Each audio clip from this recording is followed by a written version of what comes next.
Muito obrigado, senhor presidente, Mozarido Cavalcante, que preside essa sessão, senhoras e senhores senadores, senhoras e senhores aqui presentes, rádio, TV, agência, Senado. Lamento dizer, mas a presidente Dilma tem trocado os pés pelas mãos ao tratar da questão da saúde no Brasil. Em particular, ao propor o programa Mais Médicos. De forma assodada e sem qualquer planejamento, a presidente lançou esse programa que é controverso e já começou a mostrar a confusão que vai dar. A ministra das Relações Institucionais, Idely Salvati, afirmou ontem que nenhum dos candidatos ao programa Mais Médicos optou por trabalhar em algum dos cerca dos 700 municípios que não possuem qualquer médico na rede pública de saúde. Na prática, isso significa que o governo vai começar a chamar os estrangeiros. Esse programa é produto acabado de um presidente pouco afeita ao diálogo com o Congresso e com as entidades representativas de classe. É mais uma dessas obras de marketing ao bom estilo de seu guru antecessor, a eminência parda, ex-presidente Lula. O Mais Médico é uma jogada eleitoreira, populista e sem o devido estudo do problema da assistência à saúde.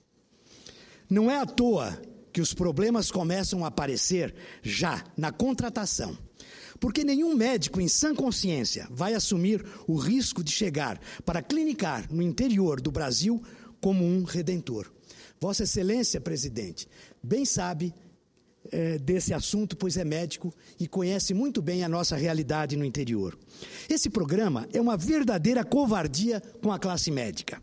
Os médicos não podem ser crucificados pelos problemas que arrastam ao longo de décadas e que não foram adequadamente tratados nesses 10 anos de governo do PT. Não faz sentido imaginar, como parece ter feito a presidente Dilma, que um médico brasileiro ou um estrangeiro com um estetoscópio, um termômetro e talvez algumas cartelas de aspirinas, bandagens ou algo semelhante pudesse atuar adequadamente no interior do Brasil e salvar vidas. Quem anda pelo Brasil, como o senador Pedro Táxi, e conhece minimamente as condições dos municípios, sabe como a saúde tem sido tratada com descaso. É verdade que em boa parte das cidades falta médico. Porém, mais do que os médicos, falta a infraestrutura mínima para eles atuarem. É temerário pensar que por um milagre, um médico, muitas vezes recém-formado, que vai conseguir atender adequadamente a população sem dispor de um laboratório para fazer exames clínicos, aparelhos básicos como raio-x ou de eletrocardiograma, por exemplo. Recentemente, tive a oportunidade de conversar com 2 médicos que, atraídos por bons salários, chegaram a atuar no interior do Brasil, mas desistiram.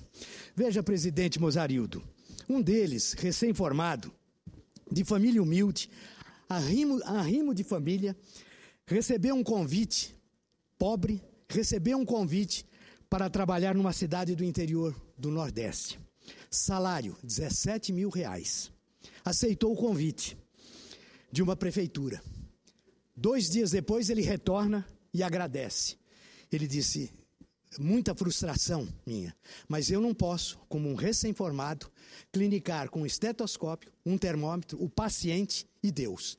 Eu vou ser alvo de um problema com o meu o CRM dele. Ele foi realmente lúcido nessa hora. Ele não tinha uma enfermeira, ele tinha um atendente, ele não tinha sutura, ele não tinha nada que pudesse fazer uma avaliação clínica. Outra, agora na semana passada, senador Mozarildo, vindo numa UTI móvel, trazendo um parente próximo, uma médica conversando comigo, intensivista, falou que no começo do ano ela estava numa cidade do interior de Goiás, bem remunerada, e se deparou com um caso. Ela tinha 3 pacientes com problema respiratório que precisava de uma intubação e tinha apenas 2 entubadores. Ela tinha que escolher quem ia viver. 2 dias depois, chorando, pediu demissão e disse que nunca mais volta numa cidade com essas condições.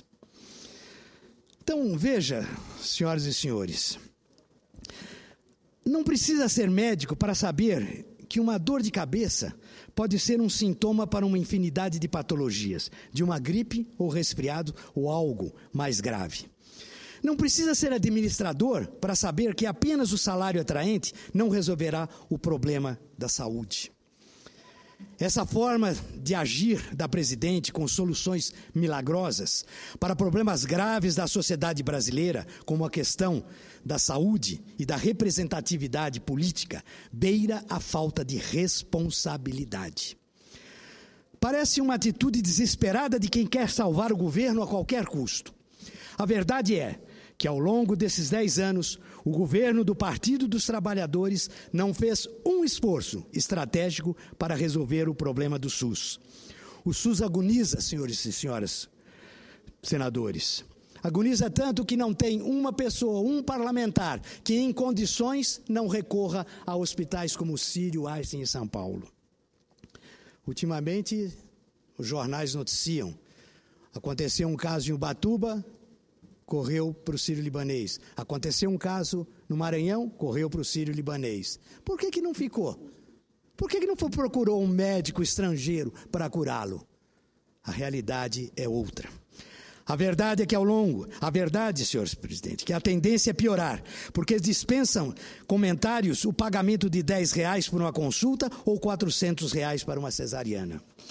No lugar de tomar medidas populistas e ineficientes, o governo deveria assumir a devida liderança e reunir municípios em consórcios para criar hospitais regionais de média complexidade.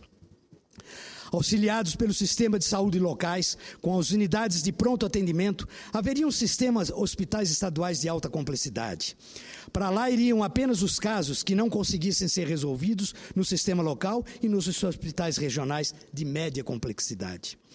Nesse novo sistema descentralizado, a remuneração dos médicos e o valor das consultas e procedimentos seriam compatíveis com o mercado. Mas seria cobrada a devida contrapartida dos profissionais, com dedicação exclusiva e aplicação no desempenho das funções. É evidente que um sistema como esse, assim como uma proposta de melhoria da educação nacional, não pode ser colocado apenas sobre os ombros dos municípios e dos estados. Passa necessariamente pela revisão do Pacto Federativo e da forma como os recursos são arrecadados e distribuídos entre os estados, os municípios e a União. Hoje, tem ficado claro, ao longo dos anos, a União concentra a maior parte dos recursos, mas não oferece serviços públicos à altura do que se arrecada. Quando a temperatura aumenta e os prefeitos reivindicam, o governo federal oferece alguma verba para eles não saírem de pires na mão. Na verdade, senhoras e senhores senadores, diante dos efeitos da conjuntura externa da economia do Brasil e dos protestos que se repetem no campo interno, será preciso repensar o país com o objetivo de traçarem e se implementarem políticas públicas eficazes nos mais diversos setores. O atual modelo do Estado forte e gigantesco, que se move como um paquiderme, com 39 ministérios, está esgotado, não funciona. Não há no atual governo propostas claras e razoáveis para resolver os gargalos do Brasil. Tudo é feito com improviso extremo pela presidente, que atira para lá e para cá, mas não consegue ser convincente nas suas propostas, que carecem de mais objetividade, lamento dizer, seriedade. Senhoras e senhores senadores, creio que para moldarmos o Brasil novo e moderno, é imprescindível também